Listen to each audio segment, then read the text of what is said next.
What if I told you that one of the most fascinating currencies in history involved money that could weigh more than a car? A currency so large you couldn't possibly carry it. And what if I told you that its value didn't even require it to exist on dry land? That a transaction could be completed for a coin lying at the bottom of the ocean. Welcome to 10-Minute History. I'm your host, Jake Sullivan, and today we're diving deep into the incredible story of the giant stone money of Yap, a currency carved from a distant land that has stunning lessons for our own digital age. Our story begins in the Western Pacific, on a remote island group called Yap. For centuries, the Yapese people used a form of money that seems almost unbelievable today. They used massive, solid stone discs carved from crystalline limestone known as rhinestones. But here's the first incredible twist.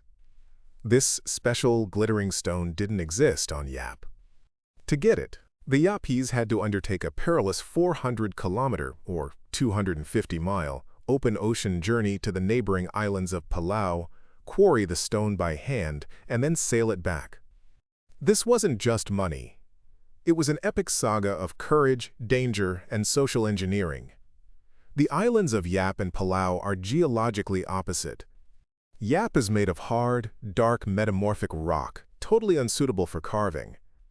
But it had a highly organized and rigidly stratified society, with a complex caste system of chiefs and villages. This social ladder created a constant need for a way to display wealth, seal alliances, and pay for major services, a role that perishable goods just couldn't fill.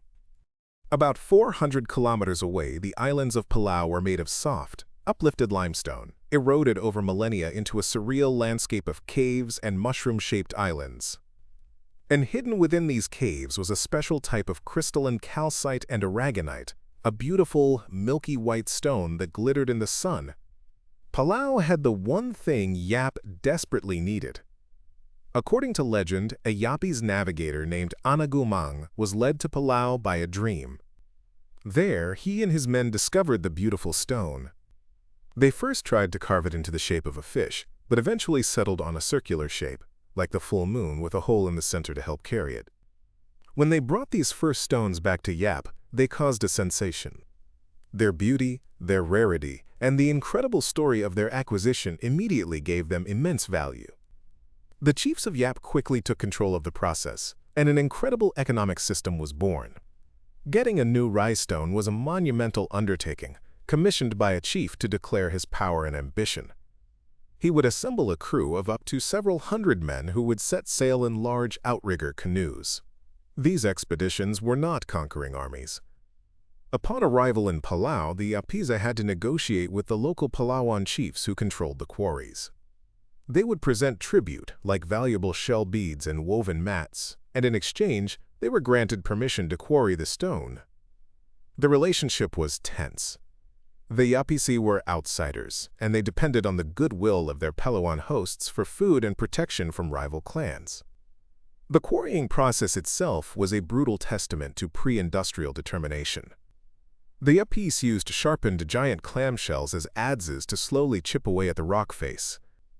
For harder sections, they would build a massive fire against the rock and then douse it with cold seawater, causing the stone to crack from the thermal shock. Once the rough disc was free, months of polishing with coral and sand would begin, all to achieve a perfect, smooth finish. The work was incredibly dangerous. Men were crushed by falling rocks, fell from vine scaffolds, suffered from tropical diseases, or were even attacked by Palau's native saltwater crocodiles. The number of lives lost during an expedition became part of the stone's story, a critical part of its value. A stone that cost many lives was considered far more valuable than one acquired easily. And if the quarrying was hard, getting the stone home was even harder. Smaller stones might be slung on poles between two canoes, but the true giants were placed on massive bamboo rafts and sailed, or even towed, across 250 miles of unpredictable open ocean. This was only possible because of the legendary skill of Micronesian navigators. These masters, known as Palau, used no instruments. Instead, they navigated by a memorized map of the stars, the subtle patterns of ocean swells, the shapes of clouds, and the flight paths of birds. It was a holistic science of the ocean environment. But even with their skill, storms and typhoons were a constant threat.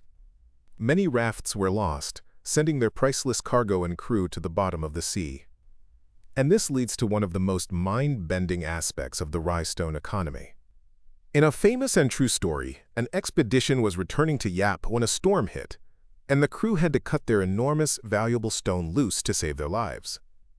It sank to the ocean floor. When the survivors returned, they testified to the whole village about the stone's magnificent size and the hardship of their journey. After deliberation, the chiefs declared that since the work had been done and its existence was verified, the stone was still good. Its ghost was just as valuable. Ownership of this sunken stone could be, and was, transferred in transactions for generations, even though it was physically lost forever. This proves that the value wasn't in the object itself, but in the shared, public knowledge of its existence and ownership. It was a system based entirely on social consensus. Once a stone did make it to Yap, it was placed in a prominent public spot, like in front of a chief's house or along a village path, and it was almost never moved again. So how did it work as money? When a transaction occurred, say a chief from one village paying a debt to another, ownership was simply transferred orally, in front of the whole community. Everyone would witness the declaration, and from that moment on, it was common knowledge that the stone, while still in the same physical spot, had a new owner. The collective memory of the community served as an incorruptible public ledger. The value of each stone was also unique. Size mattered, but the stone's story or its lineage was far more important. Who commissioned it? How many people died getting it? Was the journey especially difficult? An older stone that had been used in many important historical events like settling a war or sealing a marriage alliance was far more valuable than a newer, larger stone with a boring history. Each stone was non-fungible, a unique piece of history you could own. For centuries, this system was stable because of the immense difficulty and danger of creating new stones. But this all changed in the 1870s with the arrival of one man, a swashbuckling Irish-American sailor named DavidOKeefe. O'Keefe was shipwrecked on Yap in 1871, but instead of despairing, he saw a business opportunity. He saw the Yapese obsession with rice stones and their valuable island resources like dried coconut meat, known as copra. O'Keefe acquired a modern ship, sailed back to Yap, and made the chiefs an offer they couldn't refuse. He would use his ship and modern iron tools, like crowbars and chisels, to help them quarry and transport rice stones from Palau.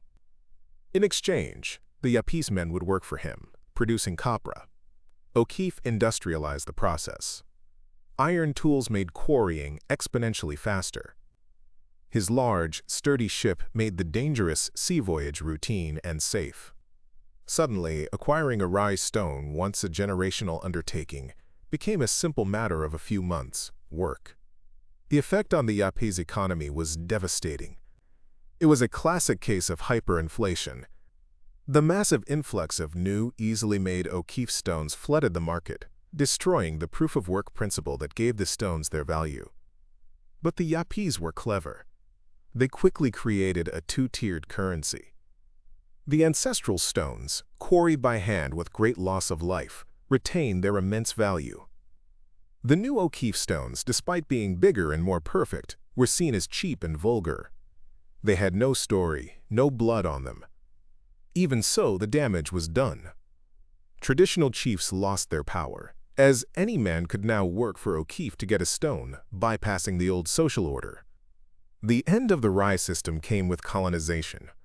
First Spain, then Germany, and finally Japan took control of Yap. In a famous incident, a German administrator, frustrated with the Yapese refusing to repair their roads, simply sent a man to paint a black cross on the most valuable stones, declaring them property of the German government. The community was horrified. Their wealth had been seized without being touched. They quickly repaired the roads, and the Germans removed the paint. It was a terrifying demonstration of how vulnerable their belief-based system was to outside forces who didn't share their values. During World War II, the occupying Japanese forces saw the stones as nothing more than convenient building material, breaking up countless priceless and ancient stones to use as road fill and anchors. By the end of the war, the rye stone economy was dead. So why does this story matter today? Because the rye stones offer profound lessons about the very nature of money. Economists like Milton Friedman famously used Yap to explain fiat money, like the US dollar, which is also valuable only because of shared belief and a trusted ledger, not because it's backed by a physical thing like gold. But the most stunning connection is to the 21st century. Think about the core concepts of the rye system. First, you have a distributed public ledger. The entire community's memory of who owned which stone is exactly like a blockchain, where the record of transactions is spread across a network of computers. Second, you have proof of work.